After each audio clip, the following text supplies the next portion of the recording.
Hello বন্ধুরা, good morning. কেমন আছো তোমরা? আশা করছি বেশ ভালো আছো, আর আমিও বেশ ভালো আছি। তো এই যে দেখো, ফুলটা কি সুন্দর লাল রঙের, একদম বেশ। আমাদের বাড়ির পাশে একটা এরকম গাছ হয়েছে। এটা কি ফুল আমি জানি না, তাও তোমাদের সাথে একটু শেয়ার করে নিলাম। তো চলো, আমি আজকে তোমাদের সাথে নতুন আবার একটা রেসিপি শেয়ার করতে চলে এসেছি। তো আমি আজকে যে রেসিপিটি শেয়ার করব তোমাদের সাথে সেটা হলো ব্রোকলি, মটরশুঁটি আর আলু দিয়ে নিরামিষ তরকারি। তো দেখো, পুরো ভিডিওটা দেখার অনুরোধ রইল সবার কাছে, স্কিপ না করে পুরোটা দেখো। আর ভালো লাগলে তো অবশ্যই লাইক, শেয়ার এবং সাবস্ক্রাইব করে নিও।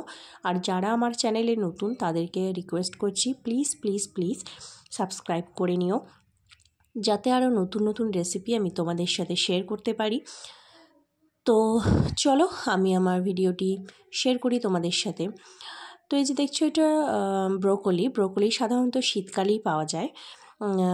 এটা স্পেশালি শীতকালে পাওয়া যায়, এটা গরমকালে পাওয়া যায় না। কে কোথা থেকে দেখছো আমি জানি না, তো আমাদের এখানে শীতকালেই এটা পাওয়া যায়। ব্রোকলির আরেকটা রেসিপি আমি তোমাদের সাথে শেয়ার করেছি, তোমরা চাইলে দেখে নিতে পারো। আর এটা ব্রোকলি নিরামিষ রেসিপি আমি আজকে তোমাদের সাথে শেয়ার করছি। তো দেখো, ব্রোকলিগুলো আমি এভাবে কেটে নিচ্ছি চাকু দিয়ে। তোমরা চাইলে বটিতেও কেটে নিতে পারো, কোনো অসুবিধে নেই। আমি চাকুতে কাটতে বেশি স্বাচ্ছন্দ্য বোধ করি, তাই আমি চাকুতেই কাটছি।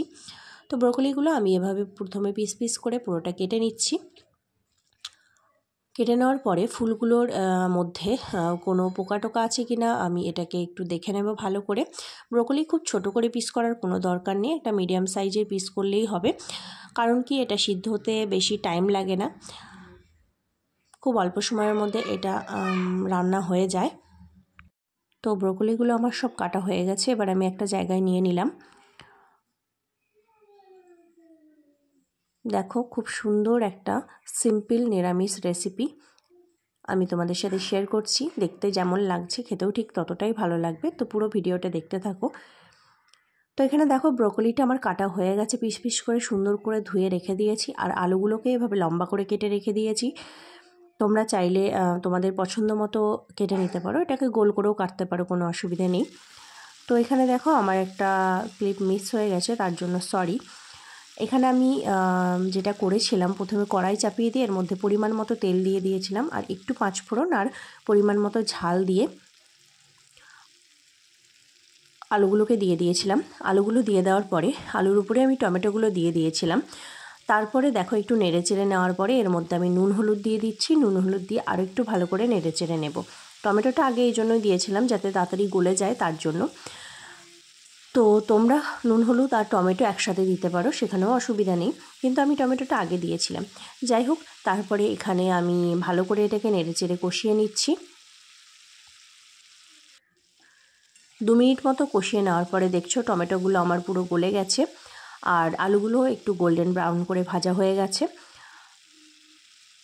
এবার এর মধ্যে আমি দেব একটু আদা বাটা।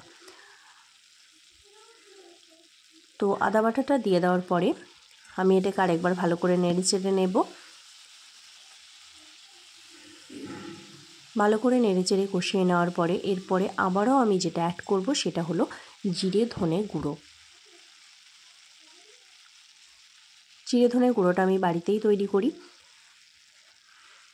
কীভাবে আমি জিরে ধনে গুঁড়ো বাড়িতে তৈরি করি সেটার রেসিপিও আমি অলরেডি আমার চ্যানেলে শেয়ার করেছি, যারা নতুন তারা চাইলে দেখে নিতে পারো। তো এই যে সব মশলা দিয়ে আমি এটাকে ভালো করে কষিয়ে নিচ্ছি 2 মিনিট মতো। কষিয়ে নেওয়ার পরে এবার আমি মটরশুঁটিগুলো দিয়ে দিচ্ছি। শীতকালে আশা করছি সবার বাড়িতেই কম বেশি মটরশুঁটি থেকে থাকবে। তো যেহেতু নিরামিষ, একটু মটরশুঁটি দিলে না এর টেস্টটা বেশ সুন্দর হয়। আর যারা বলো যে মটরশুঁটি তেলে দিলে চটপট করে ফুটে যায়, তাদেরকে আমি বলবো যে মটরশুঁটি প্রথমে একবারে তেলে দেবে না।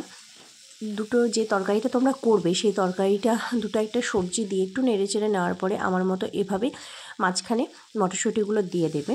তাহলে তোমাদের চটপট করে ফুটে চারিদিকে ছড়িয়ে যাওয়ার কোনো ভয় থাকবে না। আর মটরশুঁটি সিদ্ধ হতে এমন কিছু সময় লাগে না, তাই এভাবেই দিতে পারো বা ঝোলেও ফেলে দিতে পারো, কোনো অসুবিধে নেই।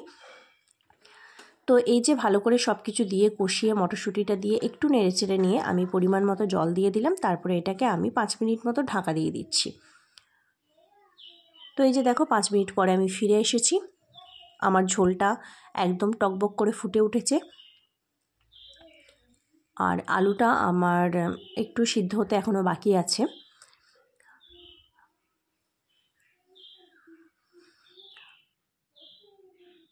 তো এরপরে আমি এর মধ্যে ব্রোকলিগুলো অ্যাড করে দিলাম। ব্রোকলি মোটেও প্রথমে আলুর সাথে দিয়ে ভালো করে কষিয়ে জল ঢেলে রান্না করতে যাবেন না। ব্রোকলিটা অবশ্যই একদম আলুটা অর্ধেক সিদ্ধ হয়ে যাওয়ার পর ব্রোকলিগুলো অ্যাড করার চেষ্টা করবেন, তাতে কি ব্রোকলিগুলো পুরোটাই গোটা গোটা থেকে যাবে, না হলে ব্রোকলি পুরো ঘেঁটে যাবে আর ব্রোকলির কোনো চিহ্ন পাবেন না। তো যাই হোক, ব্রোকলিগুলো আমি দিয়ে আবারও একবার এটাকে ঢাকা দিয়ে দিলাম। তো আবারও দেখো 5-7 মিনিট পর আমি ফিরে এসেছি। ভালো করে নেড়েচেড়ে নিচ্ছি। মাঝে একবার নেড়ে দিয়েছিলাম। তো এখানে আমি তারপরে দেখছি আমার রান্নাটা পুরো কমপ্লিট হয়ে গেছে, সবজিগুলো সিদ্ধ হয়ে গেছে। খুবই অল্প সময়ের রান্না, এমন কিছু সময় লাগে না রান্নাটা করতে। তো তারপরে আমি এটাকে একটা জায়গায় ঢেলে নিয়েছি আর আমার রান্না পুরো কমপ্লিট হয়ে গেছে। তো আশা করছি রেসিপিটি ভালো লাগছে। ভালো লাগলে অবশ্যই লাইক, শেয়ার এবং সাবস্ক্রাইব